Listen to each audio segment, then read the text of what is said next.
ಎಲ್ಲರಿಗೂ ನಮಸ್ಕಾರ. ನಾನು ಡಾಕ್ಟರ್ ಜಿತೇಶ್, ನಿಸರ್ಗ ಹಾಸ್ಪಿಟಲ್ ಸಿರ್ಸಿ.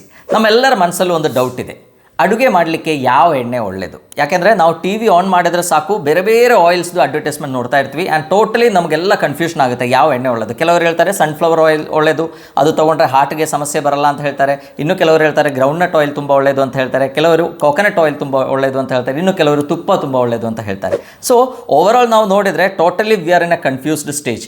ಯಾವ ಎಣ್ಣೆ ಯೂಸ್ ಮಾಡಬೇಕು ಅಂತ ನಮಗೆ ಗೊತ್ತಿಲ್ಲ. ಬಟ್ ಜನರಲಿ ನಾವು ಏನು ಮಾಡ್ತೀವಿ, ಹಾರ್ಟಿನ ಸಮಸ್ಯೆ ಬಂದ ಕೂಡಲೇ ನಮ್ಗೆ ಈ ಥರ ಅಡ್ವರ್ಟೈಸ್ಮೆಂಟ್ಗಳು ನೆನಪಾಗುತ್ತೆ. ಸೊ ಹಾಗಾಗಿ ನಾವು ಸನ್ಫ್ಲವರ್ ಆಯಿಲ್ ಹೆಚ್ಚಿಗೆ ಯೂಸ್ ಮಾಡ್ತೀವಿ. ಅಂದರೆ ಹಾರ್ಟಲ್ಲಿ ಬ್ಲಾಕ್ ಇದೆ, ಕೊರೋನರಿ ಬ್ಲಾಕ್ ಎಲ್ಲ ಈಗ ತುಂಬ ಜನರಲ್ಲಿ ಕಂಡು ಬರ್ತಾ ಇದೆ. ಅದೇ ಥರ ಡಯಾಬಿಟಿಸು, ಹೈಪರ್ ಟೆನ್ಷನ್ ಆದಮೇಲೆ ನಾವೇನು ಮಾಡ್ತೀವಿ, ಆಯಿಲನ್ನು ಸೆಲೆಕ್ಟ್ ಮಾಡ್ತೀವಿ. ಅಂದರೆ ಮೇನ್ಲಿ ಸನ್ಫ್ಲವರ್ ಆಯಿಲೇ ಭಾಳಷ್ಟು ಜನ ಯೂಸ್ ಮಾಡೋದು.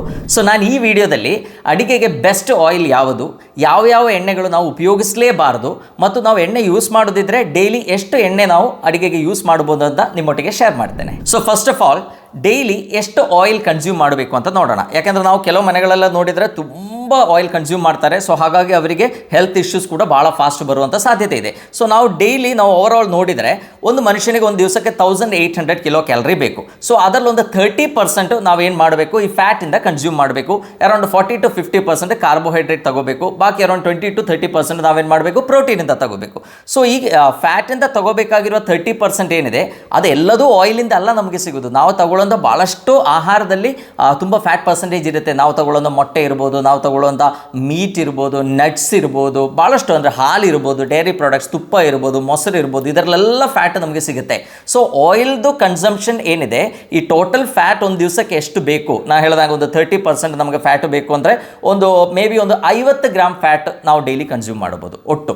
ಸೊ ಈ 50 ಗ್ರಾಮಲ್ಲಿ ಒಂದು 25 ಗ್ರಾಮ್ ಮಾತ್ರ ನಾವೇನು ಮಾಡಬೇಕು, ಆಯಿಲಿಂದ ಕನ್ಸ್ಯೂಮ್ ಮಾಡಬೇಕು. ನಾವು ಬಾಕಿ ಇರುವಂಥ ಒಳ್ಳೆ ಫ್ಯಾಟ್ ತಗೊಳ್ಳೋದು ತುಂಬ ಕಡಿಮೆ. ಈಗ ನಾವು ರೆಗ್ಯುಲರ್ಲಿ ನಾನು ನನ್ನ ವಿಡಿಯೋಲಿ ಹೇಳ್ತೇನೆ ನಟ್ಸ್ ತಗೋಬೇಕು, ಮೊಸರು ತಗೋಬೇಕು ಅಂತೆಲ್ಲ ಹೇಳಿದ್ರು ಕೂಡ ಅದು ಕನ್ಸ್ಯೂಮ್ ಮಾಡೋರು ತುಂಬ ಕಡಿಮೆ ಇದ್ದಾರೆ. ಸೊ ಬಟ್ ಆಯಿಲ್ ಇಲ್ಲದೆ ನಮ್ಮ ಲೈಫ್ ಮುಂದೆ ಹೋಗೋದಿಲ್ಲ. ಅದು ಎಸ್ಪೆಷಲಿ ನಮ್ಮ ಇಂಡಿಯನ್ಸ್, ಎಸ್ಪೆಷಲಿ ಸೌತ್ ಇಂಡಿಯನ್ಸಲ್ಲಿ ನಾವು ನೋಡಿದ್ರೆ ತುಂಬ ನಾವು ಆಯಿಲ್ ಕನ್ಸ್ಯೂಮ್ ಮಾಡ್ತೀವಿ. ಸೊ ಆ ಆಯಿಲ್ ಕನ್ಸಂಪ್ಷನ್ ಏನಿದೆ ಅದನ್ನು ನಾವು ಫಸ್ಟ್ ರೆಸ್ಟ್ರಿಕ್ಟ್ ಮಾಡಬೇಕು.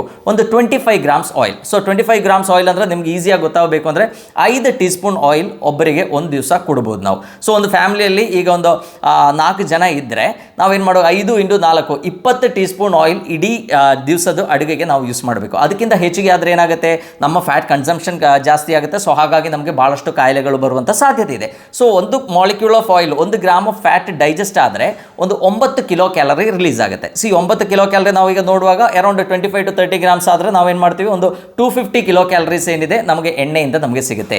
ಬಾಕಿ ಇರುವಂಥ ಒಂದು 200 ಕಿಲೋ ಕ್ಯಾಲರೀಸ್ ಏನಿದೆ ಅದು ನಮಗೆ ನಟ್ಸು, ಮೊಟ್ಟೆ, ಚಿಕನ್ ಈ ಥರ ಐಟಮ್ಸಿಂದ ಸಿಗುತ್ತೆ. ಸೊ ಅದು ನಮ್ಮ daily consumption over all calorie ಏನಿದೆ ಅದರದ್ದು ಒಂದು 30% ನಮಗೆ ಫ್ಯಾಟಿಂದ ಸಿಕ್ಕಿದಂಗೆ ಆಗುತ್ತೆ. ಬಟ್ ನಾವೇನು ಮಾಡ್ತೀವಿ, ಹೊರಗಡೆ ಹೋದಾಗ ನಾವು ಮನೆಯಲ್ಲಿ ಓಕೆ ನಾವು 5 ಟೀ ಸ್ಪೂನ್ ಲಿಮಿಟ್ ಮಾಡ್ತೀವಿ. ನಾವು ಹೊರಗಡೆ ಹೋಗಿ ಫ್ರೈಡ್ ಐಟಮ್ಸ್ ಎಲ್ಲ ತಿನ್ನುವಾಗ ಅದು ತುಂಬ ಹೈ ತುಂಬ ಎಣ್ಣೆಯಲ್ಲಿ ಕರೆದಿರ್ತಾರೆ. ಅದರ ಒಟ್ಟಿಗೆ ಅದು ಒಳ್ಳೆ ಎಣ್ಣೆನೂ ಇರಲ್ಲ, ಅದರಲ್ಲಿ ಟ್ರಾನ್ಸ್ ಫ್ಯಾಟ್ ತುಂಬ ಇರುತ್ತೆ, ಭಾಳ ಸಲ ಬಿಸಿ ಮಾಡಿರುವಂಥ ಎಣ್ಣೆ ಇರುತ್ತೆ ಆ್ಯಂಡ್ ನಮ್ಮ ಹೆಲ್ತ್ ಇಶ್ಯೂಸ್ ಬರುವಂಥ ಸಾಧ್ಯತೆ ಕೂಡ ತುಂಬ ಜಾಸ್ತಿ ಇರುತ್ತೆ. ಸೊ ಈಗ ಯಾವ ಎಣ್ಣೆ ಯೂಸ್ ಮಾಡಬೇಕು ಅಂತ ನೋಡೋಣ. ನಾವು ಪ್ರತಿ ದಿವಸ ಅಡ್ವರ್ಟೈಸ್ಮೆಂಟ್ಸ್ ನೋಡ್ತಾ ಇರ್ತೀವಿ, ಅದರಲ್ಲೆಲ್ಲ ನಾವು ಕಾಮನ್ ಆಗಿ ನೋಡೋದು ನಮ್ಮ ಹಾರ್ಟಿನ ಸಮಸ್ಯೆ ನಿಮಗೆ ಬರ್ಬೋದು. ಸೊ ಹಾಗಾಗಿ ಒಳ್ಳೆ ರಿಫೈನ್ಡ್ ಸನ್ಫ್ಲವರ್ ಆಯಿಲ್ ತಗೊಳ್ಳಿ ಅಂತ ಹೇಳ್ತಾರೆ. ಸೊ ನನಗೆ ಕೇಳಿದ್ರೆ ನಾವು ಈ ರಿಫೈನ್ಡ್ ಆಯಿಲ್ಸ್ ಏನಿದೆ ಅದು ಕಂಪ್ಲೀಟ್ಲಿ ಅವಾಯ್ಡ್ ಮಾಡಬೇಕು. ಯಾಕೆಂದರೆ ಆ ರಿಫೈನ್ಡ್ ಆಯಿಲ್ ಅಂದರೆ ಅದರಲ್ಲಿ ಇರುವಂಥ ಪೌಷ್ಟಿಕಾಂಶಗಳು ಕಂಪ್ಲೀಟ್ ಹೋಗಿರುತ್ತೆ. ಅದರಲ್ಲಿ ಆ ಪ್ರಾಸೆಸ್ ಮಾಡುವಾಗ ಅದರಲ್ಲಿ ತುಂಬ ಕೆಮಿಕಲ್ಸ್ ಯೂಸ್ ಮಾಡಿರ್ತಾರೆ ಆ್ಯಂಡ್ ಅದರೊಟ್ಟಿಗೆ ಏನಾಗುತ್ತೆ ಅಂದರೆ ಅದರಲ್ಲಿ ಯೂಸ್ ಮಾಡುವಂಥ ಕೆಲವು ಕೆಮಿಕಲ್ಸ್ ಏನಿದೆ ಅದು ನಮಗೆ ಹೆಲ್ತ್ ಇಶ್ಯೂಸ್ ಕ್ರಿಯೇಟ್ ಮಾಡಲಿಕ್ಕೆ ಕೂಡ ಕಾರಣ ಆಗ್ಬೋದು. ಆ್ಯಂಡ್ ಅದರದ್ದು ಆ ಆಯಿಲ್ದು ಏನು ಕ್ವಾಲಿಟಿ, ಈಗ ಒಂದು ಎಣ್ಣೆ ಇದ್ದರೆ ಅದರದ್ದು ಬೆನಿಫಿಟ್ಸ್ ಏನಿದೆ ಅದರಲ್ಲಿ ಇರುವಂಥ ಒಳ್ಳೆ ಫ್ಯಾಟಿ ಆಸಿಡ್ಸ್ ಏನಿದೆ ಅದು ಕಂಪ್ಲೀಟ್ಲಿ ಸ್ಪಾಯ್ಲ್ ಆಗಿರುತ್ತೆ. ಸೊ ಹಾಗಾಗಿ ರಿಫೈನ್ಡ್ ಆಯಿಲ್ ತಗೊಂಡ್ರೆ ನಿಮಗೆ ಏನೂ ಬೆನಿಫಿಟ್ಸ್ ಇರಲ್ಲ.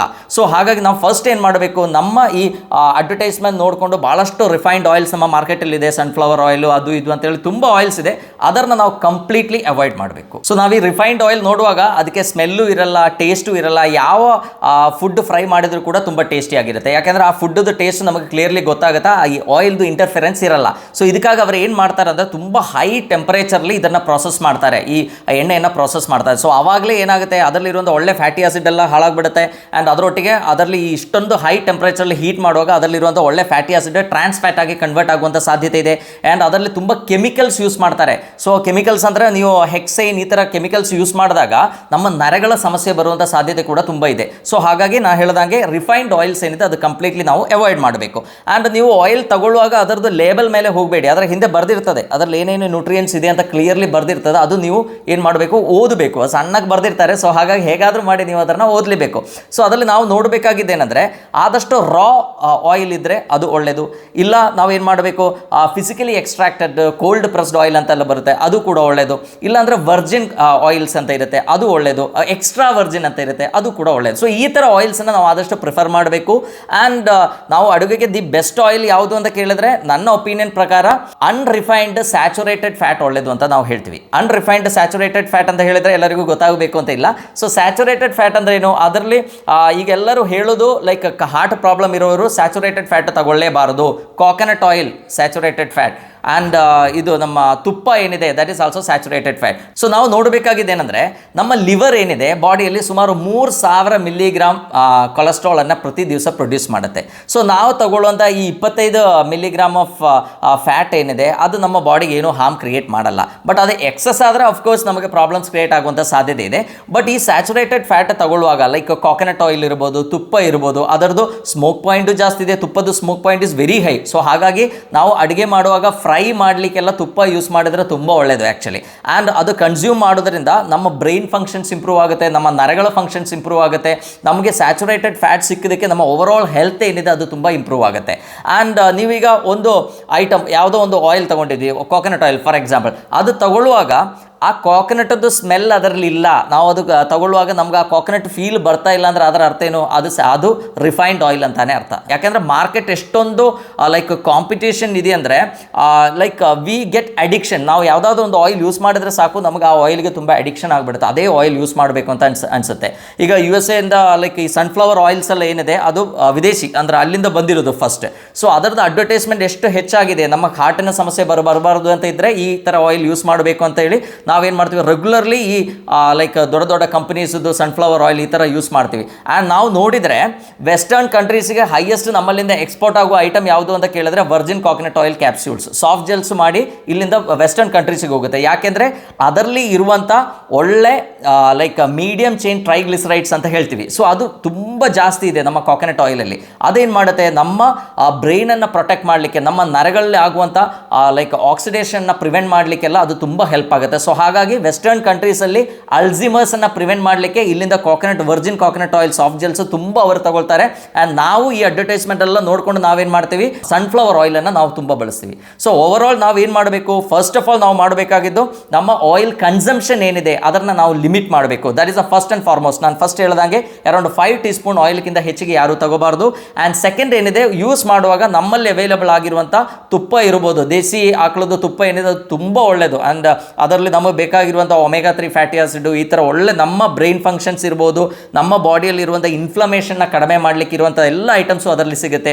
Coconut oil, Virgin coconut oil ತುಂಬ ಒಳ್ಳೆಯದು. ಅಥವಾ ನಿಮ್ಮ ಹತ್ರ ತೆಂಗಿನಕಾಯಿ ಇದ್ದರೆ ಅದು ನೀವೇ ಮಿಲ್ಲಿಗೆ ತಗೊಂಡೋಗಿ ಅದರಿಂದ ಎಣ್ಣೆ ಎಕ್ಸ್ಟ್ರಾಕ್ಟ್ ಮಾಡ್ಕೊಂಬಂದರೆ ಒಳ್ಳೆ ಪ್ಯೂರ್ ನ್ಯಾಚುರಲ್ ಇರುವಂಥ ಎಣ್ಣೆ ನಿಮಗೆ ಸಿಗುತ್ತೆ. ಅದರಲ್ಲಿ ಲಾರಿಕ್ ಆ್ಯಸಿಡ್ ತುಂಬ ಇದೆ. ಲಾರಿಕ್ ಆ್ಯಸಿಡ್ಗೆ ತುಂಬ ಹೆಲ್ತ್ ಬೆನಿಫಿಟ್ಸ್ ಇದೆ. ಅದು ಆ್ಯಂಟಿ ಫಂಗಲ್, ಆ್ಯಂಟಿ ಮೈಕ್ರೋಬಿಯಲ್, ನಮ್ಮ ಒಳ್ಳೆ ಕೊಲೆಸ್ಟ್ರಾಲ್ನ ಹೆಚ್ಚು ಮಾಡುವಂಥ ಕೆಪಾಸಿಟಿ ಇದೆ. ಈ ಥರ ಭಾಳಷ್ಟು ಬೆನಿಫಿಟ್ಸ್ ಇದೆ. ಸೊ ನ್ಯಾಚುರಲ್ ಇರುವಂಥ ಈ ಎಣ್ಣೆಗಳನ್ನು ನಾವೇನು ಮಾಡಬೇಕು, ನಮ್ಮ ಅಡುಗೆಗೆ ನಾವು ಹೆಚ್ಚಿಗೆ ಪ್ರಿಫರ್ ಮಾಡಬೇಕು. ಇನ್ನೊಂದು ಬೆನಿಫಿಟ್ ಏನಂದರೆ, ಈ ಸ್ಯಾಚುರೇಟೆಡ್ ಫ್ಯಾಟ್ ಏನಿದೆ ಅದು ನಮ್ಮ ಕೋಕೋನಟ್ ಆಯಿಲ್ ಇರ್ಬೋದು, ತುಪ್ಪ ಏನಿರ್ಬೋದು, ಇದರಲ್ಲಿ ಕಾರ್ಬನ್ ಡಬಲ್ ಬಾಂಡ್ಸ್ ಇಲ್ಲ. ಸೊ ಹಾಗಾಗಿ ನಾವು ಬಿಸಿ ಮಾಡಿದರೂ ಕೂಡ ಅದು ಸ್ಟ್ರಕ್ಚರ್ ಚೇಂಜ್ ಆಗಲ್ಲ. ನಾವು ನೋಡ್ತೀವಿ ಎಷ್ಟೋ ಲೈಕ್ ನಮ್ಮ ಬಜ್ಜಿ ಅಂಗಡಿಗೆಲ್ಲ ಹೋದರೆ ಅವರು ಆ ಸೇಮ್ ಎಣ್ಣೆ ಯೂಸ್ ಮಾಡ್ತಾ ಇರ್ತಾರೆ. ಅದೆಲ್ಲ ನಮ್ಮ ಆರೋಗ್ಯಕ್ಕೆ ತುಂಬ ಕೆಟ್ಟದು. ಅದರಿಂದ ನಮಗೆ ಕ್ಯಾನ್ಸರ್ ಥರ ಕಾಯಿಲೆಗಳು ಬರುವಂಥ ಸಾಧ್ಯತೆ ಇದೆ. It becomes carcinogenic. ಸೊ ಹಾಗಾಗಿ ನಮಗೆ ನಮ್ಮ ಮನೆಯಲ್ಲಿ ಲೈಕ್ ಬಿಸಿ ಮಾಡಲಿಕ್ಕೆ ಅಥವಾ ಫ್ರೈ ಮಾಡಲಿಕ್ಕೆಲ್ಲ one of the best oil ಯಾವುದು ಅಂತ ಕೇಳಿದರೆ ಕೋಕೋನಟ್ ಆಯಿಲ್. ಆ್ಯಂಡ್ ಅದರೊಟ್ಟಿಗೆ ನಮ್ಮ ತುಪ್ಪ ಇಸ್ ದಿ ಬೆಸ್ಟ್ ಆ್ಯಕ್ಚುಲಿ. ನಾವು ತುಪ್ಪ ಕನ್ಸಂಪ್ಷನ್ ಡೈಲಿ ರೆಗ್ಯುಲರ್ಲಿ ಒಂದು ಸ್ವಲ್ಪ ತುಪ್ಪ ಕನ್ಸ್ಯೂಮ್ ಮಾಡಬೇಕು. ಆ್ಯಂಡ್ ನಮ್ಮ ಕನ್ಸಂಪ್ಷನ್ ನಾವು ಹೇಳಿದಂಗೆ ಭಾಳ ಜಾಸ್ತಿ ಆಗಬಾರ್ದು, ಲಿಮಿಟಲ್ಲಿ ಇರಬೇಕು. ಯಾಕೆಂದರೆ ನಮ್ಮ ಓವರಾಲ್ ಒಂದು ದಿವಸದ ರಿಕ್ವೈರ್ಮೆಂಟ್ ಏನಿದೆ ಅದರಲ್ಲಿ 30% ಅಷ್ಟೇ ನಮ್ಮ ಫ್ಯಾಟಿಂದ ಬರಬೇಕು. ಅದರದ್ದು ಅರ್ಧ ಮಾತ್ರ ನಮ್ಮ ಈ ಆಯಿಲ್ ಈ ಥರ ಐಟಮ್ಸಿಂದ ಬರಬೇಕು. ಆ್ಯಂಡ್ ಇದರೊಟ್ಟಿಗೆ ನಾವೇನು ಮಾಡೋದು, ಭಾಳಷ್ಟು ಬೇರೆ ಒಳ್ಳೆ ಎಣ್ಣೆಗಳಿದೆ. ನಾವು ಅವಕಾಡೋ ಆಯಿಲ್ ಅಂತ ಹೇಳ್ತೀವಿ, ಅದು ತುಂಬ ಒಳ್ಳೆಯದು.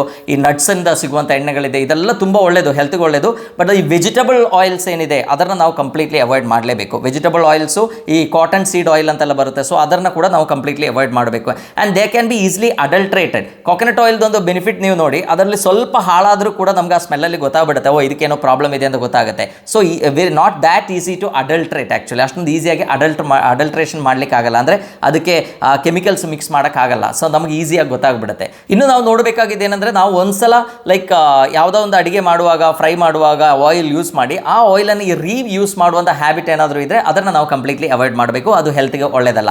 ಎಲ್ಲ ಆಯಿಲ್ಸ್ಗೂ ಒಂದು ಸ್ಮೋಕ್ ಪಾಯಿಂಟ್ ಅಂತ ಇರುತ್ತೆ. ಆ ಸ್ಮೋಕ್ ಪಾಯಿಂಟ್ ಕೊಕೊನಟ್ ಆಯಿಲ್ದು ಅಷ್ಟೊಂದು ಹೈ ಸ್ಮೋಕ್ ಪಾಯಿಂಟ್ ಇಲ್ಲ, ಬಟ್ ಕಂಪೇರ್ ಮಾಡಿದ್ರೆ ನಾವು ತುಪ್ಪ ಏನಿದೆ that is high smoke point, around 233 smoke point ಇದೆ. ಸೊ ಹಾಗಾಗಿ ಅದು ಬಿಸಿ ಮಾಡಿದರೆ ಆ ಆಯಿಲ್ ಬರ್ನ್ ಆಗೋದು ಟೆಂಪರೇಚರ್ ಏನಿದೆ ಅದು ಹೈ ಇದೆ. ಸೊ ಹಾಗಾಗಿ ಆ ಆಯಿಲ್ ಏನಿದೆ ಅದು ಸ್ಟ್ರಕ್ಚರ್ ಚೇಂಜ್ ಆಗಲ್ಲ, ಅದು ಹಾಳಾಗೋದು ಇಲ್ಲ, ನಮ್ಮ ಹೆಲ್ತ್ಗೆ ಏನು ದೋಷ ಆಗೋದಿಲ್ಲ. ಆ್ಯಂಡ್ ಅದರೊಟ್ಟಿಗೆ ಅದರಲ್ಲಿರುವಂಥ ಫ್ಯಾಟಿ ಆಸಿಡ್, ನಾವು ಆಯಿಲ್ ಕನ್ಸ್ಯೂಮ್ ಮಾಡೋದು ಯಾಕೆ, ಅದರಲ್ಲಿರುವಂಥ ಫ್ಯಾಟಿ ಆಸಿಡ್ ಅದು ನಮ್ಮ ಆರೋಗ್ಯಕ್ಕೆ ತುಂಬ ಒಳ್ಳೆಯದು. ಆ ಫ್ಯಾಟಿ ಆಸಿಡ್ ಕೂಡ ಯಾವುದೋ ಅಂದರೆ ಹಾಳಾಗದೆ ಟ್ರಾನ್ಸ್ಫ್ಯಾಟ್ ಆಗಿ ಕನ್ವರ್ಟ್ ಆಗಿದೆ, ನಮ್ಮ ಆರೋಗ್ಯಕ್ಕೆ ತುಂಬ ಹೆಲ್ತ್ ಬೆನಿಫಿಟ್ಸ್ ನಮಗೆ ಅದರಿಂದ ಸಿಗುತ್ತೆ. ಸೊ ನಾವು ಏನು ಮಾಡಬೇಕು, ನಮ್ಮ ಅಡುಗೆಗೆ ನಾವು ರೆಗ್ಯುಲರ್ಲಿ ಯೂಸ್ ಮಾಡುವಂಥ ಸನ್ಫ್ಲವರ್ ಆಯಿಲ್ ಇರ್ಬೋದು, ಸ್ಯಾಫ್ಲವರ್ ಆಯಿಲ್ ಇರ್ಬೋದು, ಅಥವಾ ಕಾಟನ್ ಸೀಡ್ ಆಯಿಲ್ ಇರ್ಬೋದು, ಅಥವಾ ವೆಜಿಟಬಲ್ ಆಯಿಲ್ಸ್ ಇರ್ಬೋದು, ರೈಸ್ ಬ್ರ್ಯಾನ್ ಆಯಿಲ್ ಇರ್ಬೋದು, ಈ ಥರ ಆಯಿಲ್ಸನ್ನು ನಾವು ಆದಷ್ಟೇ ಅವಾಯ್ಡ್ ಮಾಡೋಣ. ಕ್ಯಾನೋಲಾ ಆಯಿಲ್ ಇರ್ಬೋದು, ಇದನ್ನೆಲ್ಲ ಅವಾಯ್ಡ್ ಮಾಡಿ. ಸೊ ಈಗ ನಾನು ಹೇಳುವಾಗ, ಈಗ ಕೊಕೊನಟ್ ಆಯಿಲ್ ತಗೊಳ್ಳಿ, ತುಪ್ಪ ತಗೊಳ್ಳಿ ಅಂತ ಹೇಳುವಾಗ ತುಂಬ ಜನರಲ್ಲಿ ಆ ಒಂದು ಡಿಫ್ರೆನ್ಸ್ ಆಫ್ ಒಪಿನಿಯನ್ ಬರ್ಬೋದು.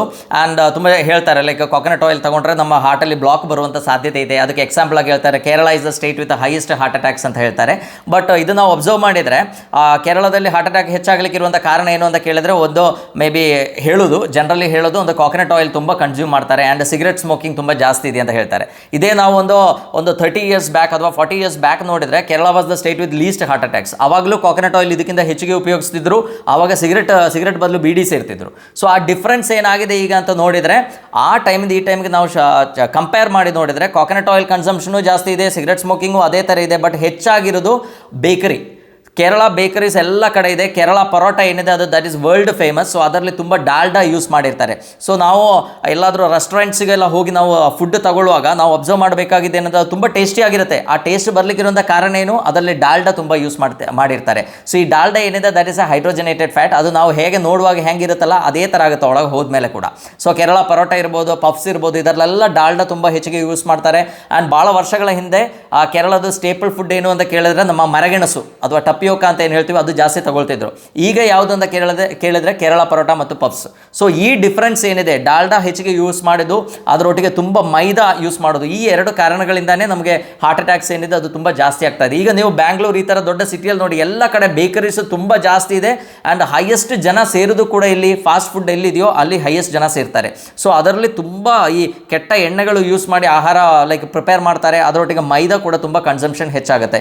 ಸೊ ಈ ಎರಡು ಕಾರಣಗಳಿಂದಾನೇ ನಮಗೆ ಹಾರ್ಟಿನ ಸಮಸ್ಯೆಗಳು, ರಕ್ತನಾಳಗಳಲ್ಲಿ ಬ್ಲಾಕ್ ಬರೋದು, ಈ ಥರ ಸಮಸ್ಯೆಗಳು ಜಾಸ್ತಿ ಆಗ್ತಾ ಇದೆ. ಸೊ ಬರೀ ಒಳ್ಳೆ ಆಯಿಲ್ ಕನ್ಸ್ಯೂಮ್ ಮಾಡಿದರೆ ಈ ಥರ ಕಾರ್ಡಿಯಾಕ್ ಬ್ಲಾಕ್ ಎಲ್ಲ ಬರುವುದಿಲ್ಲ. ನೀವು ಅಬ್ಸರ್ವ್ ಮಾಡಬೇಕಾಗಿದೆ ಏನಂದರೆ, ಯಾರಿಗೆ ಈ ಕಾರ್ಡಿಯಾಕ್ ಪ್ರಾಬ್ಲಮ್ಸ್ ಎಲ್ಲ ಹೆಚ್ಚಿಗೆ ಕಂಡು ಬರುತ್ತೆ, ಯಾರಿಗೆ ಡಯಾಬಿಟಿಸ್ ಇದೆಯೋ, ಯಾರಿಗೆ BP ಕಾಯಿಲೆ ಇದೆಯೋ, ಯಾರಿಗೆ ಅಡಿಕ್ಷನ್ಸ್ ಇದೆಯೋ, ಈ ಥರ ಪ್ರಾಬ್ಲಮ್ ಇರೋವರಲ್ಲೇ ಈ ಕೊರೋನರಿ ಪ್ರಾಬ್ಲಮ್ಸ್ ಅಥವಾ ಕಾರ್ಡಿಯಾಕ್ ಪ್ರಾಬ್ಲಮ್ಸ್ ಅಥವಾ ಹಾರ್ಟಿನ ಸಮಸ್ಯೆಗಳು ಜಾಸ್ತಿ ಕಂಡು ಬರುತ್ತೆ. ಅದು ಬರೀ ಆಯಿಲ್ ಕನ್ಸಂಪ್ಷನಿಂದ ಬರುವಂಥದ್ದಲ್ಲ. ನಾವು ಕೊಕೊನಟ್ ಆಯಿಲ್ ತಗೊಂಡ್ರೆ ನಮಗೆ ಹಾರ್ಟಿನ ಸಮಸ್ಯೆ ಬರಲ್ಲ, ಆ್ಯಂಡ್ ನಾವು ತುಪ್ಪ ತಗೊಂಡ್ರೆ ನಮಗೆ ಹಾರ್ಟಿನ ಸಮಸ್ಯೆ ಬರಬೇಕು ಅಂತ ಇಲ್ಲ. ಈಗ ನಾವು ಇಲ್ಲಿ ನಮ್ಮ ಸುತ್ತಮುತ್ತಲು ಇರುವಂಥ ಎಷ್ಟೋ ಜನರದ್ದು ಬ್ಲಡ್ ರಿಪೋರ್ಟ್ ನೋಡ್ತೀವಿ, ಅದರಲ್ಲಿ ನೋಡಿದ್ರೆ ಕೊಲೆಸ್ಟ್ರಾಲ್ ಹೈ ಇದೆ, ಟೋಟಲ್ ಕೊಲೆಸ್ಟ್ರಾಲ್ ಏನಿದೆ ಅದು ಹೈ ಇದೆ. ಅವರು ತುಂಬ ತುಪ್ಪ ಕನ್ಸ್ಯೂಮ್ ಮಾಡ್ತಾರೆ. ಸೊ ಹಾಗಾಗಿ ಅವ್ರದ್ದು HDL ಲೆವೆಲ್ಸ್ ಕೂಡ ತುಂಬ ಹೈ ಇದೆ. ಅವರಿಗೆ ಯಾರಿಗೂ ಹಾರ್ಟ್ ಅಟ್ಯಾಕಿನ ಸಮಸ್ಯೆ ಬರ್ತಾ ಇಲ್ಲ.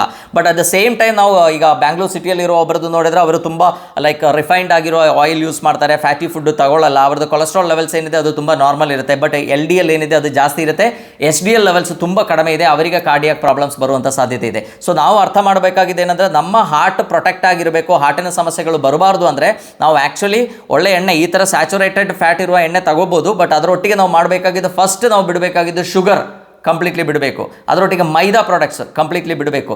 ಆ್ಯಂಡ್ ಅದರೊಟ್ಟಿಗೆ ನಾನೀಗ ಹೇಳಿರುವಂಥ ಪ್ರಾಸೆಸ್ ಮಾಡಿರುವಂಥ ಆಯಿಲ್ಸ್ ಏನಿದೆ, ರಿಫೈನ್ಡ್ ಆಯಿಲ್ಸ್ ಏನಿದೆ ಅದನ್ನು ಕೂಡ ನಾವು ಕಂಪ್ಲೀಟ್ಲಿ ಬಿಡಬೇಕು.